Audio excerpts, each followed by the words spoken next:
मार देंगे। अब हम अपने आप को कोस रहे थे कि हमने मार्केट में गाड़ी क्यों रोकी, क्यों नहीं चले गए डायरेक्ट रेस्ट हाउस, आराम से खाना खा के सो जाते। अब हम लोगों से उनसे ना नहीं कहा जा रहा था, तो आधे मन से अब हम फिर ढूंढ रहे थे जबरदस्ती लेपर्ड। अब हमारी खुशी का ठिकाना नहीं रहा। दूर से हमें मैन ईटर पहाड़ी से उतर के आता नजर आया। वो और वो रोड को क्रॉस कर गया। इसके अलावा उसकी झलक हमें दिखी नहीं। अब हम लोग फिर पहुंच गए नाली खाल। 15 मिनट बाद हम लोग लौट के उस इलाके में फिर आए जहां से वो पहाड़ी से उतरता हुआ और उसके बाद रोड को क्रॉस करता हुआ नजर आया। अब हम थोड़ा आगे बढ़े तो हमसे करीब 300 गज की दूरी पर हमें नजर आ गया मैन ईटर। अब हम थोड़ा आगे बढ़े तो वो नीचे की तरफ चला गया जहां पर थी बहुत सारी लेंटाना की झाड़ियां। अब हमने अपनी गाड़ी रिवर्स करी तो लेंटाना की झाड़ियों के अंदर वो उकड़ू बैठा था, घात लगाने की पोजीशन में। अब हमें उसका सिर्फ सर नजर आ रहा था।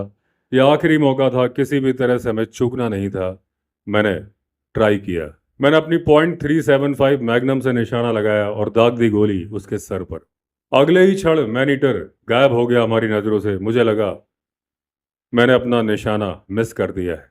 हम जल्दी से नीचे गए, ढूंढने की कोशिश करने लगे। देखा लेंटाना की झाड़ियों के नीचे जो पत्थर पड़ा था, वहां पर पत्थर की तरह ही मरा पड़ा था वो मैन ईटर। अब मैंने अपनी गोली का निशान देखा। उसकी आंख के बिल्कुल बगल में गोली लगी थी, ब्रेन को चीरते हुए निकल गई थी, इसीलिए तत्काल मौत हो गई थी। अब यहाँ पर निशाना, अचूक निशाने के बारे में अपने पाठकों को मैं बताना चाहता हूँ। अगर आपको यकीन है अपने निशाने पर 99.9%, तो ये निशाना नहीं लगेगा। आपका विश्वास होना चाहिए 100%।